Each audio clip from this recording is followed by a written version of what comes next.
mark with your helping you understand English grammar, and we're back in chapter 4. There are a couple of listy things that you might want to take a look at, and this might help you. One of the main things to expanding the verb and getting it to be doing more than just saying I did something or I am something or I ate something is by using these types of auxiliaries. They're called the modal auxiliaries, and all you need to know now before you get too explainy, because it's easier once you go through the exercises, is that there is a present and past form of each one.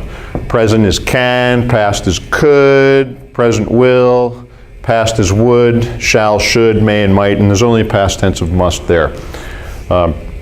That's a little bit listy, but just be patient as you go through the exercises and you'll start recognizing these. But make sure you know that there's a present and a past. Now, Kenny, can you follow me all around to this side? These are your verb forms over here. Huh? Oh, the mic, I almost pulled the camera over. Okay, I pulled the camera over. I almost pulled the camera. That's a pattern 7, right? With a phrasal verb, pulled over. This is so fun. Now, this is a little listy too, but your verbs are going to be, even in their expanded form, they're going to fall in different categories. The simple present and the simple past are the ones that we've been looking at so far. Name a verb out of thin air. Could you do that for me, Boo? Run. Okay. So the simple present, right? The boy runs. Easy enough. That's the type of stuff we've been doing. Or you could make a pattern 7, right? The woman runs the store down the street. And the simple past, what would be the simple past for that, brah? The boy ran. That's it. So easy enough. But if you name them, you'll see them, you'll be able to distinguish them from one another a little easier. So in chapter 3, this is all we had. Now, what about this? If something is progressive, what do you think you're going to see in there, bro? You're going to see progressive. Yeah, wow. All right, so what's the boy doing? He's running. He is running. So there we go. There's your B. It must be a pattern 1, 2, or 3, right? No. Why? Because there's an ing here. So when you see an ing, that means this whole thing is your verb and your main verb is running. So we're going to call that form the present progressive. Moving on. What would the past progressive be then, bruh? Hello, where's the camera? Progressive. Thank you. What would the past progressive be for run?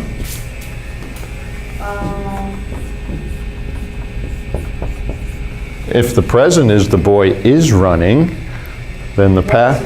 All right.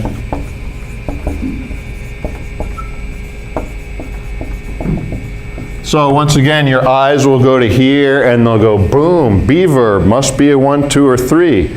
But wait, what are you going to look for? If you see an ing, then the be is not your main verb, it's being an auxiliary, all right? Could, however, still be a pattern 1, 2, or 3. How would that one look, buddy? The boy was being cute. How's that? So if are you on this one? So if your eyes are drawn to the B and you go, wow, must be a pattern 1, 2, or 3, but wait, no, there's an ing, so it must be something else. But what's your main verb? So it is, this is a pattern 2, right? Mm-hmm. All right. That's your past progressive. Now, your present perfect. You know what that one is? No.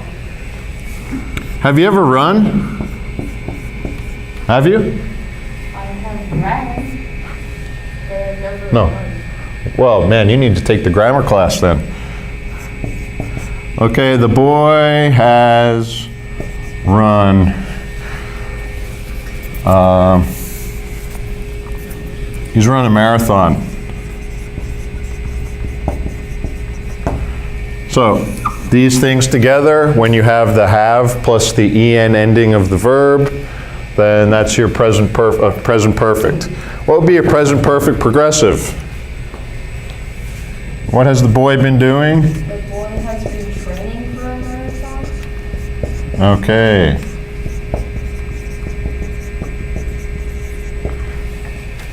Again, if it's progressive, what are you on the lookout for? You're on the lookout for the ing. The ing, right. If it's perfect, Then there is no ing. then you're looking for a have or a has, right? And then of course the past perfect progressive is easy, right? What's that one? Same sentence, buddy, but past? This one's got to go, no, you got to keep the, if it's perfect, we need the have or the has. So, had. Had been training. Okay.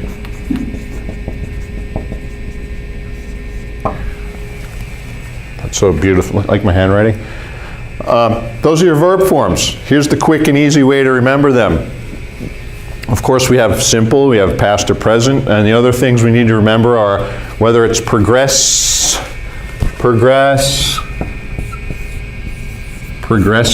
if progressive, or whether it's my all-time favorite word in the whole English language. Do you know what word that is?